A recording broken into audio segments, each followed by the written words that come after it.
ದ್ವಿಚಕ್ರ ವಾಹನದಲ್ಲಿ ಗೋವಾ ಮದ್ಯವನ್ನು ಕಾಡಿನ ದಾರಿಯಿಂದ ಅಕ್ರಮವಾಗಿ ಸಾಗಿಸುತ್ತಿದ್ದ ವೇಳೆ ಅಬಕಾರಿ ಅಧಿಕಾರಿಗಳು ದಾಳಿ ನಡೆಸಿ ಸುಮಾರು 86,000 ರೂಪಾಯಿ ಮೌಲ್ಯದ ಮದ್ಯ ಹಾಗೂ ದ್ವಿಚಕ್ರ ವಾಹನವನ್ನು ವಶಪಡಿಸಿಕೊಂಡ ಘಟನೆ ರವಿವಾರ ರಾತ್ರಿ ಕಾರವಾರ ತಾಲೂಕಿನ ಮೂಡ್ಗೇರಿಯ ಅರಣ್ಯ ಪ್ರದೇಶದಲ್ಲಿ ನಡೆದಿದೆ.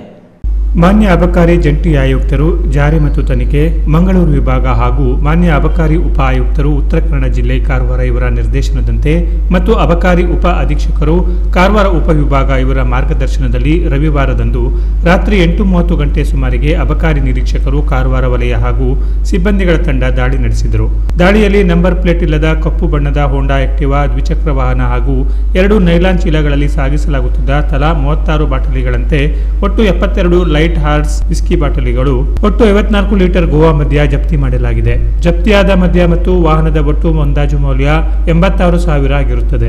ದಾಳಿ ವೇಳೆ ಆರೋಪಿಯು ಘಟನಾ ಸ್ಥಳದಿಂದ ಪರಾರಿಯಾಗಿದ್ದು ಮುಂದಿನ ತನಿಖೆಯಲ್ಲಿ ಪತ್ತೆ ಹಚ್ಚಿ ಬಂಧಿಸಲಾಗುವುದು.